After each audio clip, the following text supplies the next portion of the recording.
Baik, terima kasih kepada rakan setugas. Bismillahirrahmanirrahim. Assalamualaikum warahmatullahi wabarakatuh. Selamat pagi, salam sejahtera kepada para penonton. Alhamdulillah kita bersua menerusi siaran lintas langsung yang dibawakan dari daerah Tutong untuk pagi ini. Dan seperti biasa saya akan memberikan antara beberapa makluman semasa. Terlebih dahulu saya ingin kongsikan mengenai dengan penutupan sementara bekalan elektrik yang akan berlaku pada hari ini 1 September 2020 sehingga 3 September 2020. Yang akan melibatkan di keseluruhan Jalan Kecil Maraburong, Mukim Keriam Tutong, yang mana penutupan sementara bekalan elektrik ini adalah disebabkan oleh kerja-kerja penggantian kawat atas volten rendah di kawasan berkenaan. Dan penutupan sementara bekalan elektrik ini akan berlaku dari jam 8.30 pagi sehingga 11.30 pagi dan disambung semula pada jam 1.30 petang sehingga 4.30 petang. Jadi ambil maklum kepada penduduk-penduduk kampung yang tinggal di kawasan yang terlibat. Baik, saya akan mengongsikan antara beberapa makluman lainnya, namun terlebih dahulu kita saksikan bersama bahan yang kami sediakan untuk tontonan Auda pagi ini.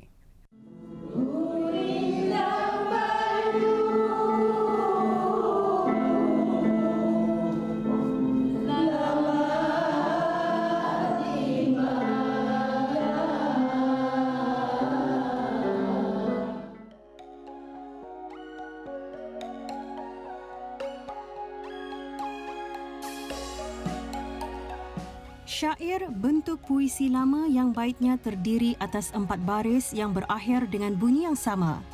Syair dipakai untuk menggambarkan beberapa hal, contohnya mengenai sebuah cerita, nasihat, agama, cinta dan sebagainya. Dilihat dari susunan fisiknya, syair amat terikat oleh jumlah baris dalam satu bait, jumlah suku kata dalam tiap baris, jumlah bait dalam tiap puisi, serta aturan dalam soal rima dan ritma.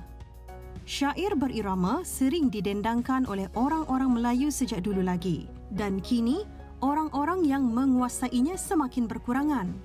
Terdapat banyak jenis irama lagu syair warisan Brunei dan Nusantara. Agar irama syair tidak tenggelam di zaman kini, Biro Bahasa dan Sastra Kesenian dan Kebudayaan Pusat Kegiatan Warga Emas Tutong telah mengadakan bengkel irama syair Nusantara. Tenaga pembengkel ialah Dayang Nur Alifah binti Abdullah dan disertai seramai 24 orang di kalangan ahli-ahli Pusat Kegiatan Warga Emas Tutong. Sebenarnya pengetahuan irama syair, terutama irama Nusantara, sangat terbatas. Belum lagi ramai yang menguasai di negara Brunei Darussalam kerana biasanya di negara Brunei Darussalam tambang yang sering dilantunkan untuk para pelajar ialah tambang Brunei. Tetapi ini kerana saya telah diundang untuk membengkel kepada warga emas di daerah Tutong dengan irama Nusantara.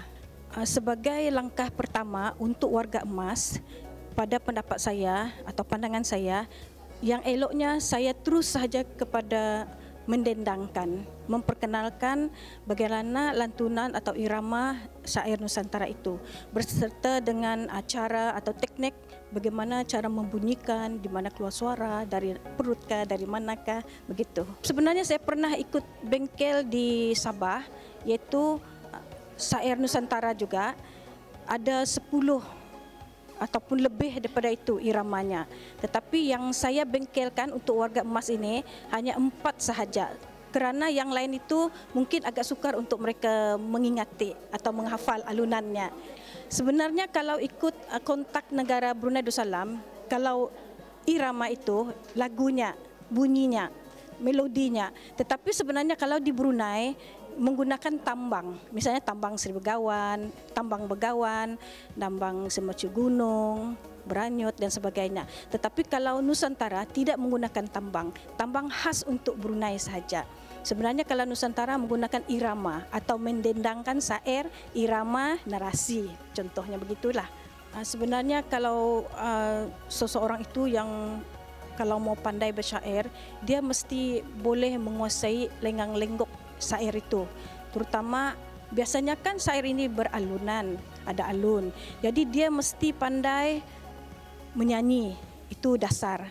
Kemudian yang paling baik lagi kalau dia pandai mengaji. Kerana ada bahagian irama syair itu, dia seperti orang mengaji. Dan dengan pernafasan yang kuat dan sangat kental dan mesti tahan.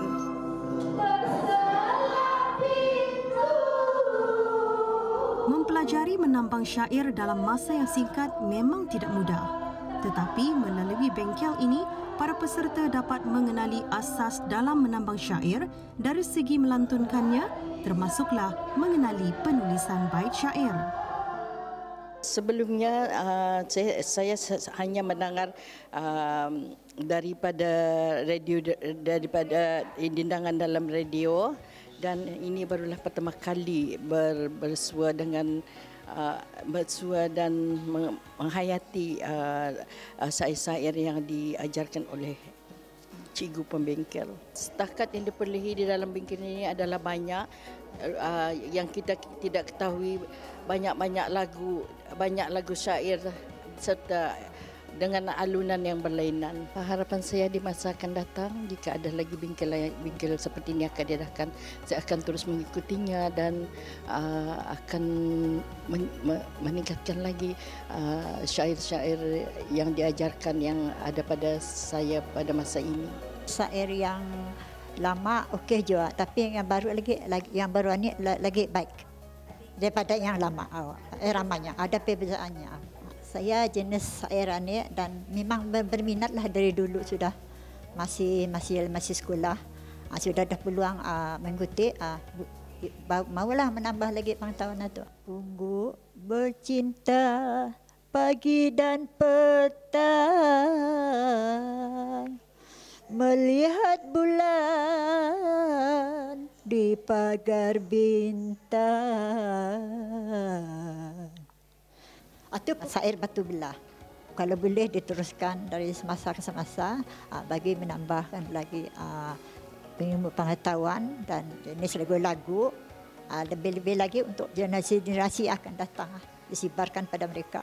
Harapan saya agar generasi baru pada masa ini dapat mempelajari dan juga turut serta dalam mana-mana bengkel yang dianjurkan oleh mana-mana badan sama ada badan persendirian ataupun daripada jabatan ataupun Kementerian Kebudayaan Belia dan Sukan.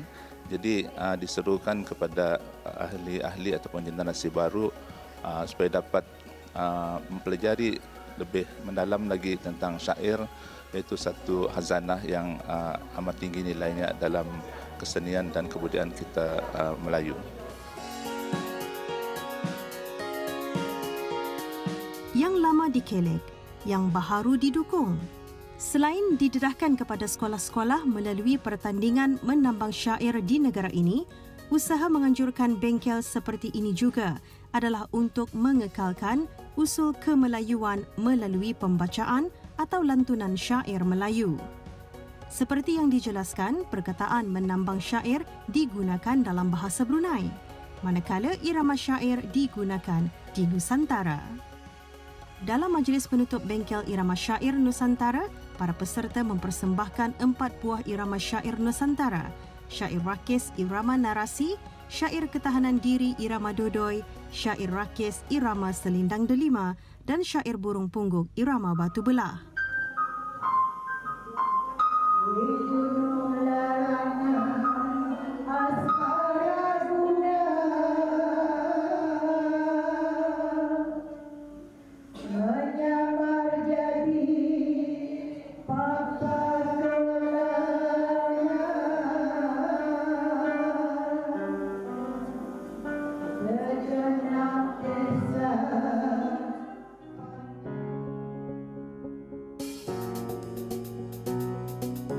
Dalam majlis ini juga, sijil-sijil para peserta disampaikan oleh Yang Berhormat Awang Haji Ramli bin Haji Lahid, Ahli Majlis Mesyuarat Negara selaku penghulu Mukim Telisai. Menimba ilmu tanpa mengira usia. Bengkel ini juga adalah sebagai pengisian aktiviti yang bermanfaat pusat kegiatan Warga Emas Tutong.